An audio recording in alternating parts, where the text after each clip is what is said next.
ಡೆಲ್ಲಿಗೆ ಹೋಗ್ತಾ ಇದ್ದೀರಿ ಅಂತ ಮಾಹಿತಿ. ನಾಳೆ ಹೋಗ್ತೀವಿ. ನಾಳೆ ಒಂದು ಸೇಡಮ್ದಾಗ ನಮ್ಮ ಭಾರತ ವಿಕಾಸ ಸಂಗಮದ ಒಂದು ಕಾರ್ಯಕ್ರಮ ಐತೆ, ಅದು ಮುಗಿಸಿ ಮಧ್ಯಾಹ್ನದಿಂದ ದಿಲ್ಲಿಗೆ ಹೋಗ್ತೀವಿ. ಏನು ಅವ್ರ ಗುಲಾಬ ಸರ್, ನೀವೇ ಹೊರಟಿದ್ದೀವಿ? ನಾವೇ ಹೊರಟಿದ್ದೀವಿ. ಯಡಿಯೂರಪ್ಪ ಅವರ ಮಗನ ಕರ್ಮಕಾಂಡಗಳ ಬಗ್ಗೆ ಹೇಳಕ್ಕೆ ಹೊರಟಿವಿ. ಯಾರು ನಿಮ್ಮ ಈಗೇನು ಒಬ್ಬ ಮಹಾಭ್ರಷ್ಟ ಕುಟುಂಬ ಬೇಕೇ, ಪ್ರಾಮಾಣಿಕರು ನಿಷ್ಠಾವಂತ ಪಕ್ಷದ ಕಾರ್ಯಕರ್ತರು ಬೇಕೇ. ಒಂದು ಕುಟುಂಬಶಾಹಿ ಬಿ ಜೆ ಪಿಯಲ್ಲಿ ಕೊನೆಗೊಳ್ಳಬೇಕು. ಭ್ರಷ್ಟಾಚಾರ ಕುಟುಂಬ ಈ ರಾಜ್ಯದಿಂದ ಕಿತ್ತು ಹೋಗ್ಬೇಕು. ಹಿಂದುತ್ವ ಇರುವಂಥ ವ್ಯಕ್ತಿಗಳಿಗೆ ನಾಯಕತ್ವ ಕೊಡಬೇಕು.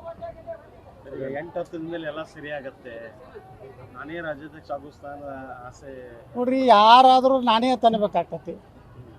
ಡಿಪಾಸಿಟ್ ಹೋಗವನು ಸಹಿತ ನಾನೇ ಆರಿಸಿ ಬರ್ತೀನಿ ತಾನ. ಮೊನ್ನೆ ಒಬ್ಬ ಸಿಕ್ಕಿದ್ದಲ್ಲಿ ಒಳ್ಳೆ ಹಿಂದಕ್ಕೆಲ್ಲೋ ಹೊಳೆ ನರಸೀಪುರನಾಗ ಬಿ ಜೆ ಪಿ ಅಭ್ಯರ್ಥಿ ಆಗಿದ್ದತ್ತ.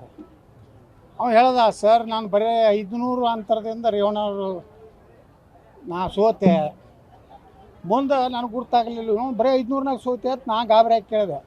ಹಿಂದ್ರಗಡೆ ಬಂದು ನಿಮ್ಮ ಇದ್ರಾಗ ಆನ್ಲೈನ್ದಾಗ ಚೆಕ್ ಮಾಡಿದೆ, ಅವ್ನು ತಗೋದೇ 500 ಓಟ್ ತೊಗೊಂಡಿದ್ದ. ಹೇಳ್ತಾರೆ ಹಂಗೆ ನಡೀತಿರ್ತಾವು. 3 ವಿಷಯ ಸ್ಪಷ್ಟ ಆಗಬೇಕಾಯ್ತು ಹೈಕಮಾಂಡಿಂದ. ಭ್ರಷ್ಟಾಚಾರ ವ್ಯಕ್ತಿ ಕುಟುಂಬವನ್ನು ದೂರಿಡಬೇಕು, ಕುಟುಂಬ ರಾಜಕಾರಣದಿಂದ ಬಿ ಜೆ ಪಿ ದೂರಿಡಬೇಕು, ಹಿಂದುತ್ವ ರಹಿತವಾದಂಥ ನಾಯಕತ್ವ ಬಿ ಜೆ ಪಿಗೆ ಬೇಕಾಗಿಲ್ಲ. ಸಾಕೀಗ ಯಾರೂ ಹಿಂದುತ್ವ ರಕ್ಷಣೆ ಮಾಡಲಿಲ್ಲ. ಹಿಂದೂಗಳ ಕಾರ್ಯಕರ್ತರ ಕೊಲೆ ಆದರೆ ಯಾರೂ ಬರೀ ಕಠಿಣ ಕ್ರಮ ಅನ್ನೋದು ಬಿಟ್ಟರೆ ಈ ರಾಜ್ಯದಲ್ಲಿ ಏನೂ ಆಗಲಿಲ್ಲ. ಅದಕ್ಕೆ ಬಿ ಜೆ ಪಿಗೆ ಹೀನಾಯ ಸ್ಥಿತಿ ಆಯಿತು. ಅದಕ್ಕೆ ಕಾರಣ ಹಿಂದುತ್ವ ರಹಿತ ಕರ್ನಾಟಕದ ರಾಜಕಾರಣ. ನೀವು ಡೆಲ್ಲಿ ಭೇಟಿಗೆ ನಿಮ್ದೆಲ್ಲ ಟೀಮ್? ನಾವೆಲ್ಲ ನಿಯೋಗ, ನಮ್ಮ ದೊಡ್ಡದು ಟೀಮ್ ಭಾಳ ದೊಡ್ಡದಾಗೈತೆ. ಯಾರ್ಯಾರು ಹೋಗ್ತಾ ಇದ್ದೀರಿ? ಎಲ್ಲ ತಟಸ್ಥ ಇದ್ದಿದ್ದು ನಿಷ್ಠಾವಂತ ಆಗಿದೆ, ಕನ್ವರ್ಟ್ ಆಗಿದೆ, ಮತಾಂತರ ಆಗಿದೆ.